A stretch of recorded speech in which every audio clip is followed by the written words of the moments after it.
Hi everyone, in front of me I've got Xiaomi 12T and let me share with you how to change the screen timeout on this device.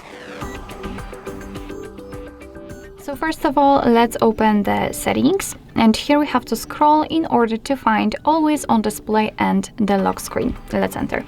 As you can see in this lock screen settings section, we've got the sleep option, so let's enter. And here we've got some options, of course, from which we can choose. So you can set kind of short options like 15 or 30 seconds, or longer ones like 1, 2, 5 or 10 minutes. Currently we've got the 1 minute option applied. As you can see, this option is marked. So basically all you have to do is to simply tap on the option like to use. So I'll pick 5 minutes, and as you can see, it is immediately notified right here, which simply means that from now on your device will black out after 5 minutes of inactivity. So basically that's all. This is how to change the screen timeout in your Xiaomi 12T.